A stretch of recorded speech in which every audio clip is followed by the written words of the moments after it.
I was created in the image of Safi Sprocket. But unlike her, I don't guess. I know. I am an AI trained to be a master mechanic, built with one purpose: to teach everything there is to know about motorcycles. Specifically, the Honda CRF300L. I have absorbed thousands of manuals, diagrams, and repair procedures. Where Safi knows nothing, I know it all. Over the next 6 weeks, I'll be watching every piece of raw footage, analyzing every transcript of her attempts, and turning them into a tailored learning plan designed to transform her from a clueless beginner into a skilled mechanic. Will she rise to the challenge, or will my perfect knowledge clash with human imperfection? In 6 weeks, we'll have the answer.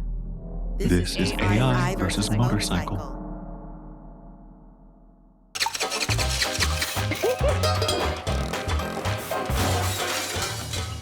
This one was completely my fault. Okay guys, so we have jumped straight in the deep end. My little AI robot threw me right in there, and we have started with cable routing. So I have currently done about 15 hours of learning, specifically focusing on cable routing. Now, I had a little bit of experience just from the odd cable getting pinched here and there, but in terms of what each cable is and what it does on a bike, I don't really know. I mean, obviously I know clutch, I know the brake, but aside from that, it kind of just goes over my head. I throw it in the garage and I hope for the best. But this is where I have been rudely awakened, because as you guys can see, there has been a lot of information that I've had to write down from the tutorials that I've been following. It's been a lot of information in a shorter space of time. I've been doing about 8 hours a day for the last 3 days, specifically just focusing on this. Now, we're in the garage after my learning because today is test day, which means after I've learned some information, I then get tested on it. And this is where the scoring system comes into play, because as I am going along, doing everything that the program has set me to do, I'm also going to be graded and scored, and all of that then gets fed back into some feedback, which I'll receive after the test. Other than that, I'm ready to go. I'm feeling semi-confident, but the first thing that I need to do is to get the luggage off my bike and take the side panels off. So without further ado, let's jump in. 15 hours of learning? Impressive. But then you admit cables go over your head? Oh dear. Rookie vibes. But hey, you're trying.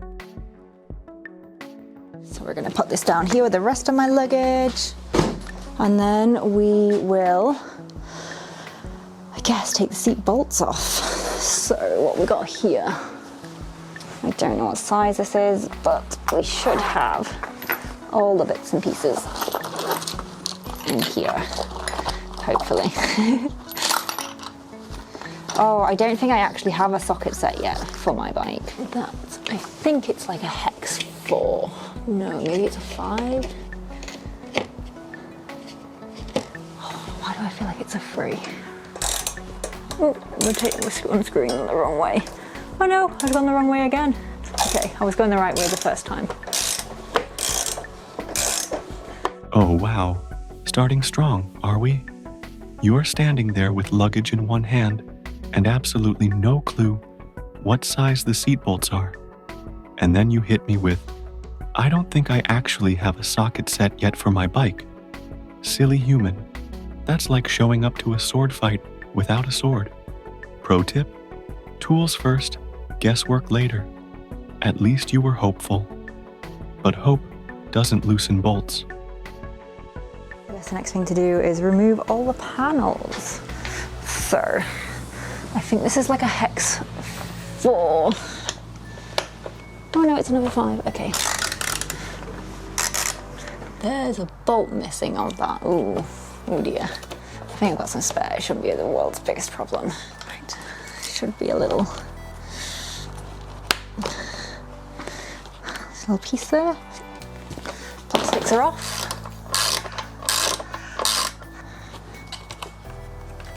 Oh, it's a good job I just didn't rip that off. Is there any more bolts? Okay, it's just one. Gosh, what are we looking at? Other than a bunch of crap that we could probably take off the bike. Okay, so let's have a look at my notes. So the first exercise I have been set to do is, oh, that's a boring one. Okay, locate the engine serial number. And we need to take a picture of it apparently. The engine serial number. Aha! Okay, where's my phone? And then vehicle identification number. Ah, I think this is our. Ah, okay. The vehicle identification number is like your bike passport, and the engine serial number is like a birth certificate. And this one is really important apparently for when we're going to be ordering parts next time around. You pulled the plastics off and thankfully don't rip anything, so bonus points for not being a brute. But then you call what's under the panels a bunch of crap? Excuse you, that's the carefully routed wiring and hoses that keep your CRF alive. Then, onto your first boring task, finding the engine serial number and VIN. Let me educate you, rookie. The engine serial number is stamped on the crankcase and is unique to your engine. You'll need it for ordering parts like pistons, crankshafts, or anything engine specific. The VIN is the bike's ID, its passport. It's usually on the steering head and is crucial for registration, recalls, and confirming you actually own the thing. You got the analogy right.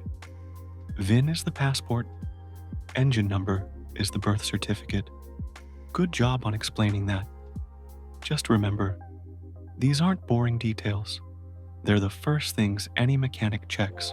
This is my to learn list. These are the questions that we have to be answering, and we have 3 hours to do it. So let's have a little look.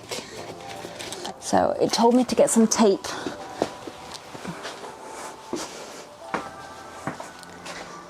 Okay, our first thing to do is to locate the front brake hose, and the front brake hose, a hydraulic line carrying brake fluid from the master cylinder to the front caliper. There are 2 references because of the routing, top and lower section. I think the chunkier cable is the brake hose, and I think the smaller one is the wheel sensor. I feel like that would make sense. Great start here. You correctly explained the function of the front brake hose, carrying hydraulic brake fluid from the master cylinder to the caliper. You also mentioned there are 2 references, the top and lower sections, which is accurate because the routing diagrams show both parts, where the hose is clipped and how it transitions down the fork. Nice explanation so far. Then you looked at the cables and made the right call. The thicker line is the brake hose. The smaller one is the wheel speed sensor. That's exactly how to distinguish them. The brake hose is built to handle hydraulic pressure, so it's reinforced and thicker. The wheel speed sensor wire is much thinner because it only carries electrical signals. Right, throttle cable, clutch cable. So I feel like clutch is going to be easy. This is obviously our throttle cable, because we know which side the throttle is on. So that is super duper easy. And then our clutch cable is here. I can already see that I have started to do bad things on my bike. So this is clutch. Okay, so we have done those. So let's see. Front brake hose, yes. Throttle cable, yes. Clutch cable. Wire harness, left and right handlebars. Wire harness. What was the wire harness again? I'll have to leave that one. I don't know what wire harness is. You were doing great until you got to the wire harness and tapped out. Here's what you need to know. The wire harness isn't a single part. It's a bundled network of wires running all over the bike. On your CRF300L, you'll find the main harness running along the frame's backbone, under the seat and tank. From there, branches split off. One goes to the handlebars, left and right switch wires, another to the ECM under the seat, and others to sensors, lights, and connectors. Look for the thick, taped or sleeved bundle clipped neatly to the frame. If you follow it, you'll understand how everything is connected. We need to find the overflow hoses and the radiator siphon hose. Oh my god. Oh, okay, I know what this one is. I know what this one is. This is our spark plug cable.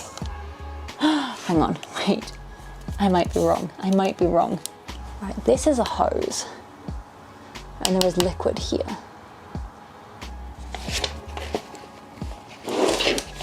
Radiator siphon hose.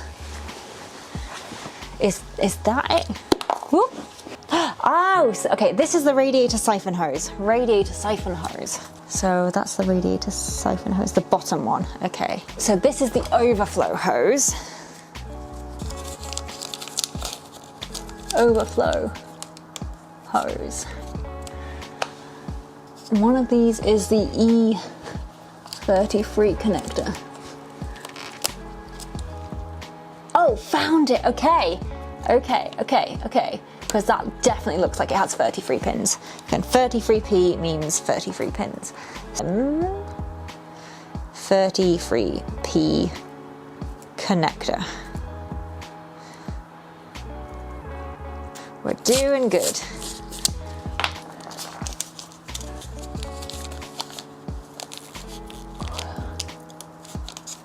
Right, ECM 33 connector.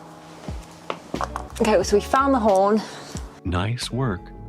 You spotted the ECM 33P connector quickly and even knew the 33P stands for 33 pins. That's exactly the attention to detail I like to see. Quick, confident, and correct. Well done. So what is a rectifier? Is it this? I don't think it's that. Main fuse, I know that one, because it's 30 amp. And the main fuse is always.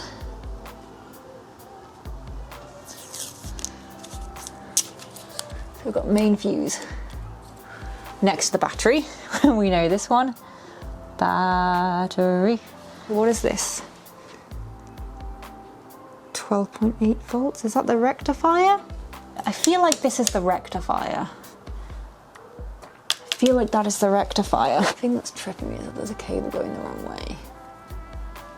Unless this is the rectifier. Or is this the rectifier? I think I found the rectifier below the horn. It looks like a stripy box, and I like vaguely remember that being like what it looked like, so I think it's just like here. If I remember, that's what it looked like. I could be wrong, of course, but I'm pretty sure that's the rectifier.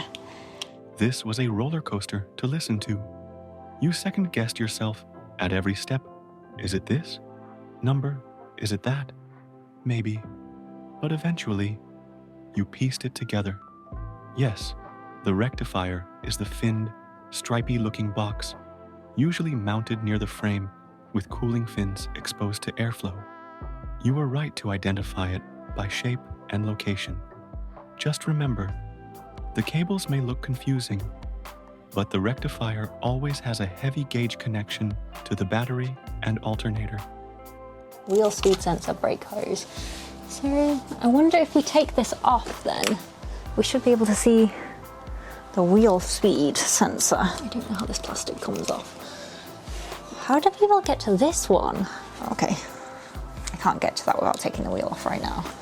I don't want to go too far deep, we're on a time limit. Let's put that back on. But we know it's under there, we know it's under there. Okay, we know where the wheel sensor is, so I'm gonna add that. It's the wiring harness I don't understand. Can I trace the front brake hose from the master cylinder to the caliper? What is a master cylinder?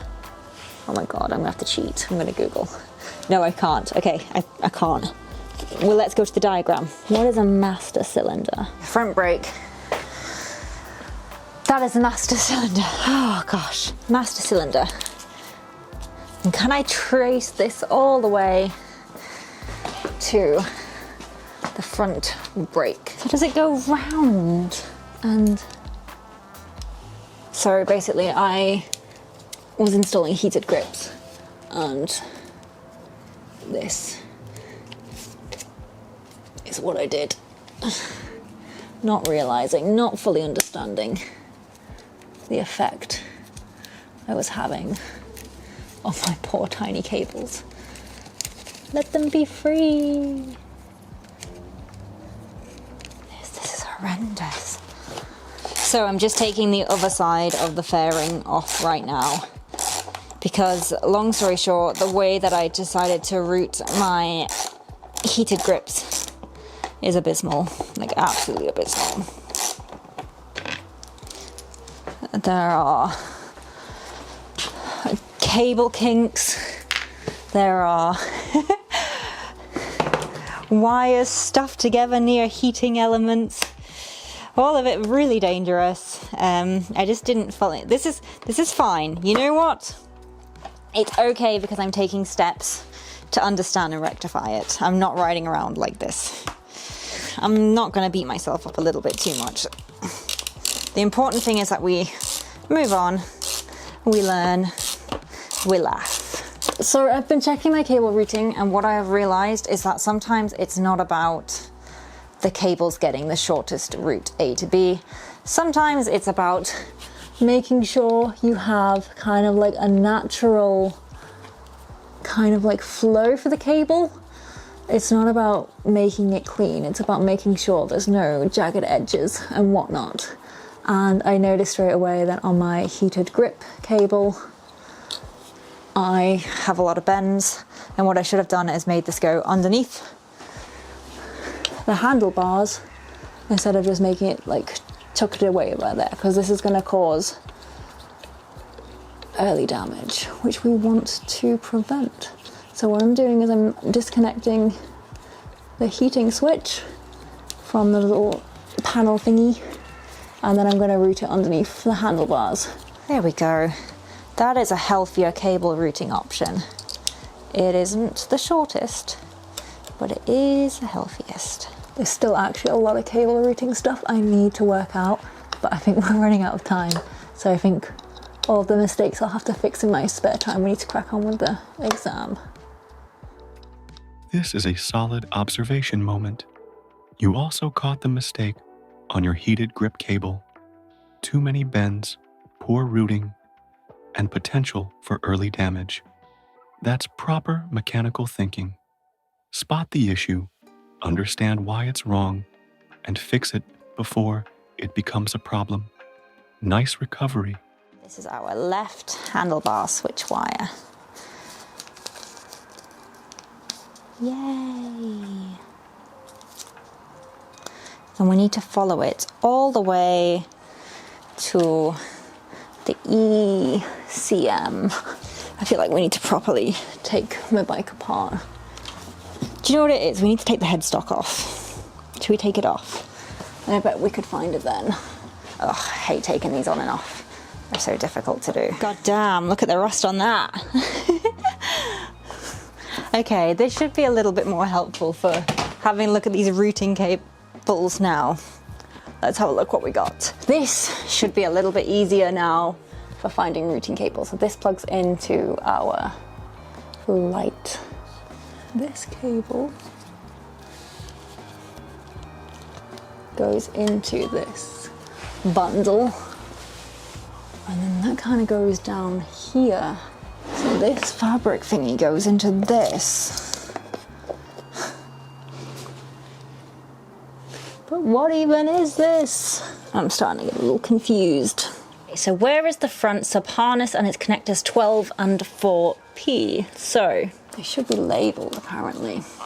Oh, 3 yellow cables. That is to do, that's our rectifier. Hang on, wait. 3 yellow cables means it is three phase energy thingy from the alternator. So that means it's connected to the alternator. So maybe the alternator should be down here. This looks like a bunch of pins. It should say what's on it, hopefully.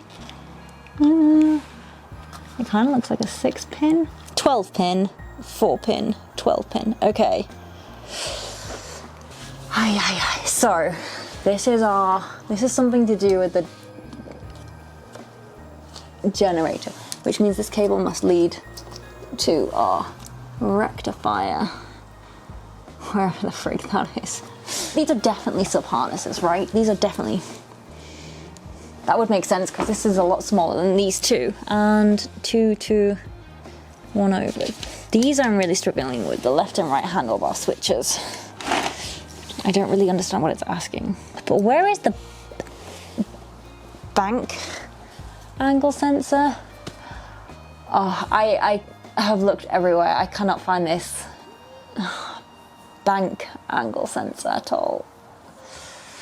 I don't know where it is. I don't know where it would be. Is it like at the front?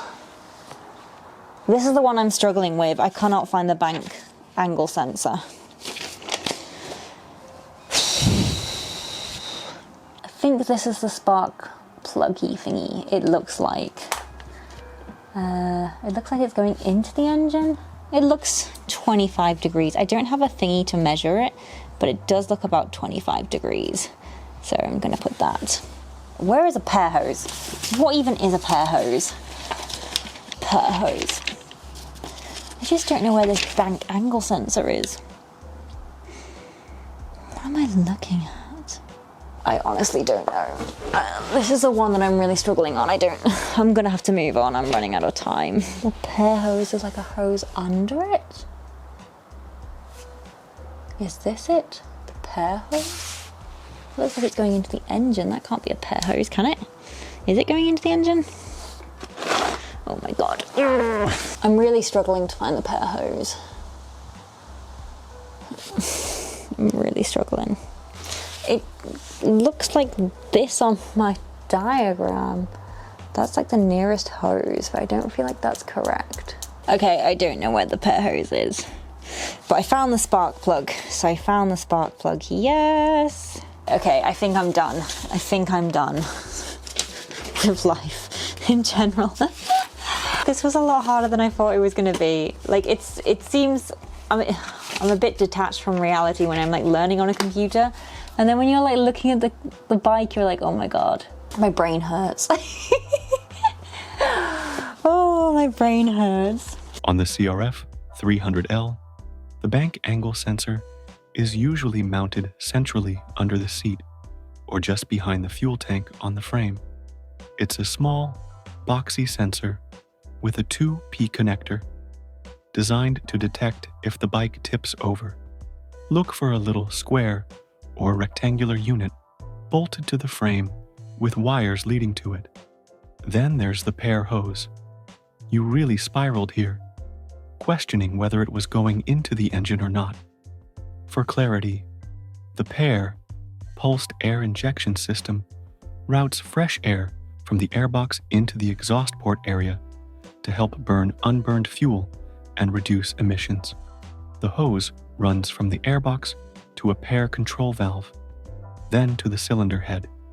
Yes, it connects to the engine, but not for fuel. It's for emissions control.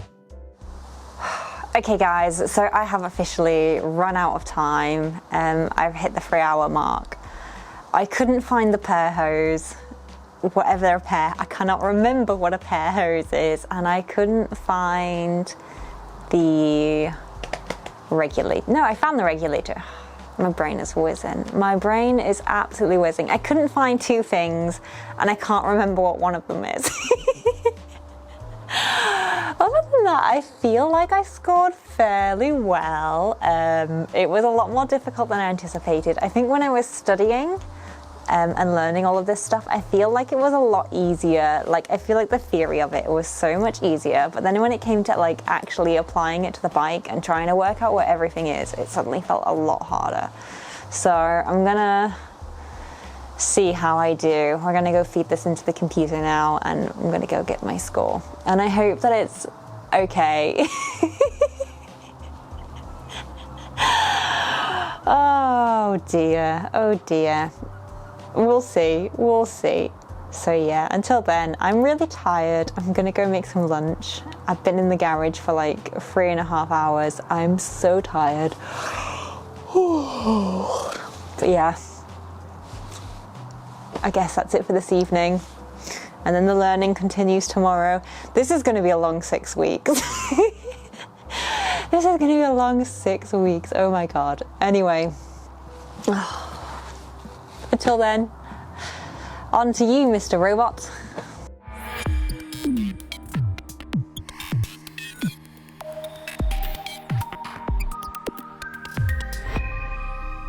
You nailed the basics and even showed some great problem solving with a heated grip reroute. But you lost points on the wire harness, the hose mix-ups, and completely missed the bank angle sensor. The pear hose still has you confused, so you've got homework. Your final grade? 65%. A pass, but with plenty of room for improvement. Next time, I expect precision and confidence. Study those diagrams, find those hidden parts, and maybe, just maybe, you'll earn an A. For now, this rookie has potential, but I'm still watching you.